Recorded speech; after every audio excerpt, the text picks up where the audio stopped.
세금 낼 게 참 많습니다. 특히 지방세 중에서도 참 다양한 게 때때로 시시때때로 막 날아오는데요. 그런데 세금을 좀 감면해 주는 측면도 있습니다. 저출생에 대응하고 또 지역 경제에 활력을 불어넣기 위해서 달라지는 것들이 있다고 하는데요. 우리 삶과 직결되는 부분들 들어보시죠. 누리세무그룹의 김철훈 세무사와 함께하는 슬기로운 세무생활 시간입니다. 안녕하세요. 안녕하세요. 김철훈 세무사입니다. 네. 우선은 요거 많이들 헷갈려 하십니다. 네. 국세랑 네. 지방세. 네. 어떤 차이가 있는지 좀 알려주세요. 네, 국세는요 사실 많이 들어봐서 익숙해요. 세금 내역을 들어보면은 소득세, 법인세, 부가가치세, 상속세, 증여세. 네. 얘네들은요 국가에다가 세금을 내는 거예요. 정부에다가. 네, 중앙정부에. 맞습니다. 예. 근데 이제 지방세라고 해가지고 도나 시나 구 이런 데다가 내는 세금들이 있어요. 이런 지방세라고 하는데 네. 종류를 예를 들어보면 뭐 취득세, 등록면허세, 지방소득세, 재산세, 자동차세 또 지방소비세가 있는데요. 간단하게 이런 것들이 어떤 세금인지만 알려드리면은 이제 취득세라는 거는 부동산이나 차량 같은 거를 취득을 내가 했을 때 내는 세금이고요. 등록면허세는 이제 인허가라든지 아니면 저희 같이 세무사는 이제 면허가 있고 또 KBS 방송국은 방송 뭐 등록 면허가 있기 때문에 이러한 것들 때문에 내는 건 등록 면허세라고 있고요. 네. 그리고 마찬가지로 국세에 내는 국가에 내는 소득세처럼 지방에 내는 소득세라고 해서 소득에 대해서 지방소득세를 내게 되고요. 그리고 토지나 건물이나 주택 같은 이런 재산을 갖고 있다. 그러면 재산세를 내고요. 자동차를 가지고 있으면 자동차세 그리고 부가가치세처럼 이렇게 일부 지자체에 내는 세금을 지방소비세라고 합니다. 정말 많네요. 지방소비세도 있고 이게 또 헷갈리는 게 네. 국세 낼 때는 이제 국세청 사이트 홈택스나 예. 국세청의 애플리케이션 손택스를 통해서 내잖아요. 맞습니다. 근데 지방세를 낼 때는 위택스라고 해서 서비스가 아예 달라요. 네, 아예 다르고요. 또 위택스라고 지방세를 내고 서울시는 또 그중에서도 이택스라고 해가지고 예. 또 따로 사이트가 운영이 되고 있습니다. 아, 더 헷갈립니다. 복잡하죠. 그래서 이제 거의 국세 이제 10%또 다른 이제 지방세 나오는 거 있는데 이거 모르고 있다가 난 국세 냈는데 근데 안 내던 지방세 때문에 가산세 물게 되고 네, 제 얘기입니다. 너무 많죠. 세금이. 자, 그러면 하나하나 좀 살펴볼게요.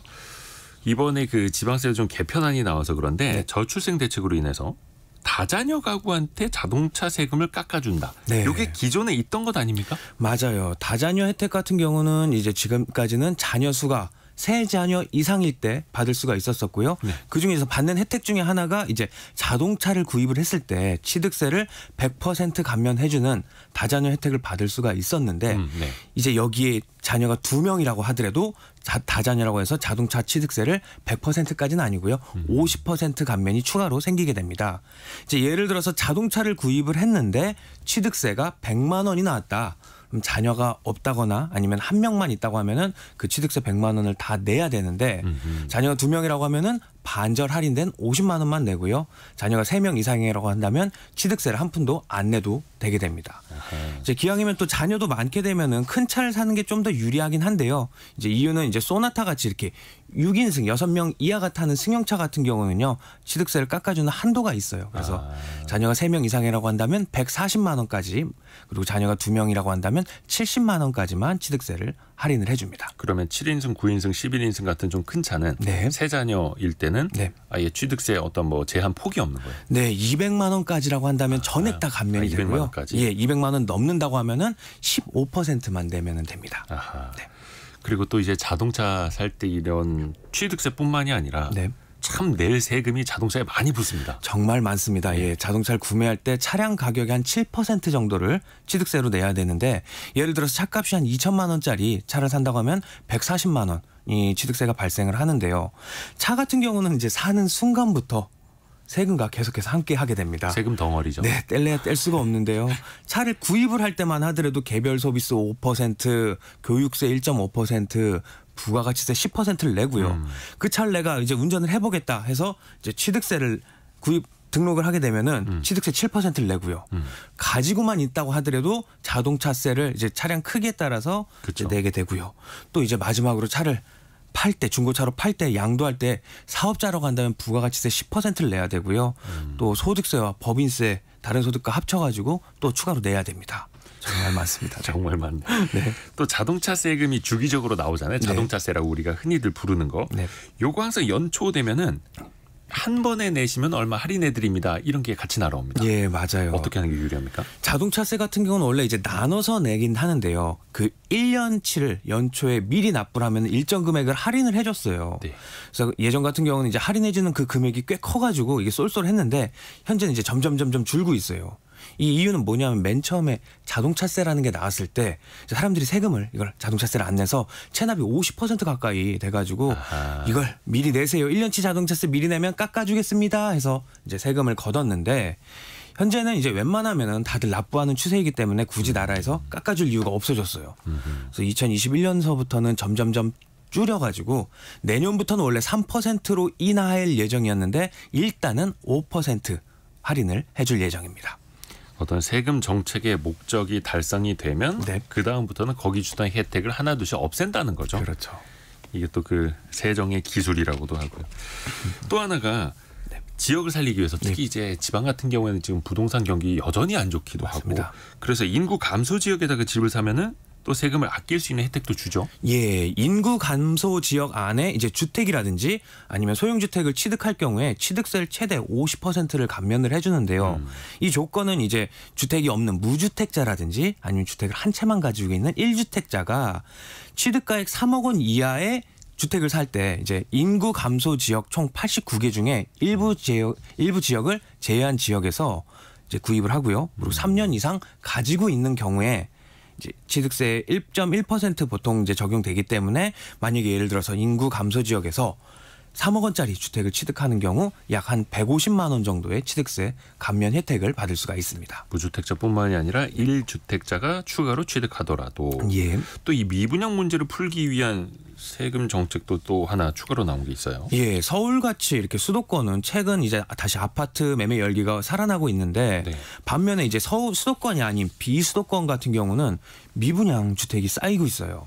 그래서 수도권 아닌 비수도권 지역의 이제 미분양 문제를 해소하기 위해서 준공한 다음에 아직도 미분양되어 있는 아파트를 임대주택으로 활용하는 경우라고 한다면 신축 취득세 50%를 감면을 해주는데요. 이것도 이제 조건이 조금 복잡합니다. 25년 12월 31일 내년 말까지 준공된 아파트 중에 전용 면적 85제곱미터 이하의 거를 이제 취득가액 3억 원 이하여야 되고요. 이제 25년 12월 31일까지 임대 계약을 체결을 하고 2년 이상 임대를 해줘야 이 취득세 50% 감면 혜택을 받을 수가 있습니다. 전용 면적 85제곱미터 이하는 좀 이해가 가는데 취득가액 3억 원 이하라면은 저기 지역 중에서도 맞습니다. 아주 좀 저렴한 지역에만 해당이 될 수도 있겠네요. 네, 맞아요. 또 태어나서 처음으로 집을 사는 사람들에 대한 혜택도 커집니까? 네, 이렇게 생애 최초로 주택을 사는 사람에게 이제 최대 200만 원까지 취득세를 감면을 해줬는데요. 이 200만 원을 올려서 최대 300만 원까지 감면을 해주고요. 그리고 아파트를 제외한 소형주택 또는 저가주택에서 세입자로 살고 있다가 이런 걸 구입을 할 때에도 생애 최초 주택 감면 자격을 계속해서 유지를 하게끔 해주었습니다.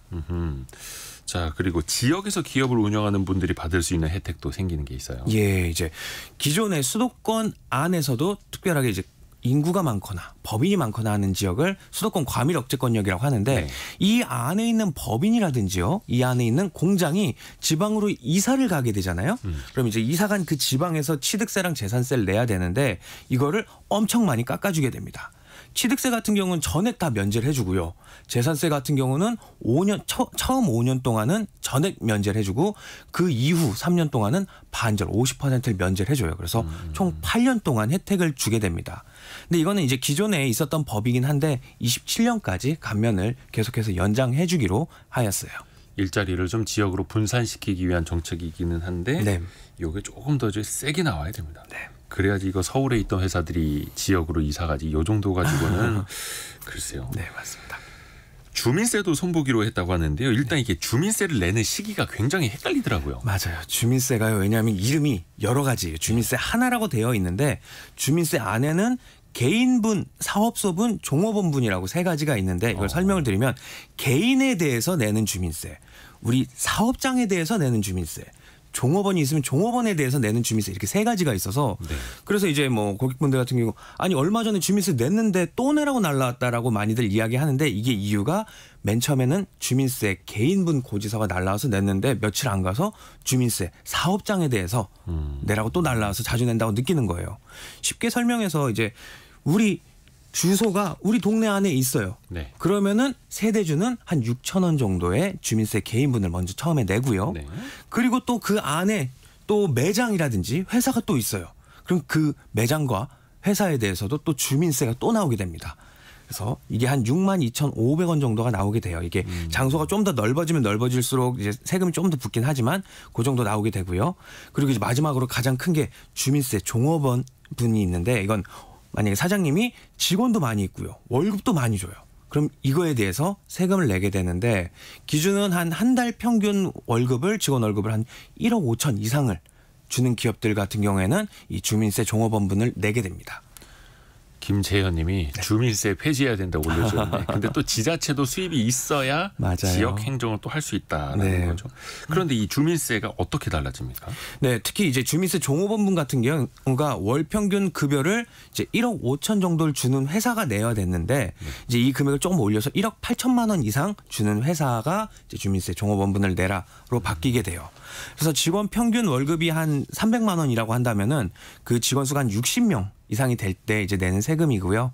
이거는 이제 0.5% 직원급여의 0.5%를 내게 되기 때문에 한 매달 90만 원 이상을 내게 됩니다. 그래서 이제 1억 5천만 주더라도 세금을 내야 됐었는데 이제 1억 8천 이상 주는 회사들만 내기 때문에 몇몇 회사들은 이제 세금을 안 내도 되게 되었습니다. 반대로 혜택이 쪼그라드는 게 있어요.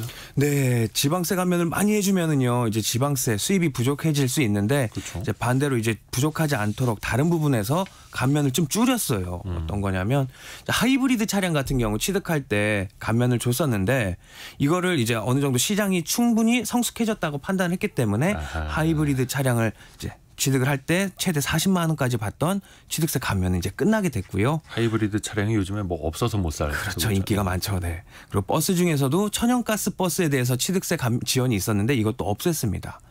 이렇게 해서 이제 지방세 같은 경우 개정안은 지난 14일에 나와서 9월 9일까지 총 한 26일 동안 이제 입법을 예고한 다음에 이제 10월 초에 정기국회에 제출된 다음에 통과된 후에는 적용될 예정입니다. 국회 통과 이후에. 네. 김철훈 세무사와 함께했습니다. 고맙습니다. 감사합니다.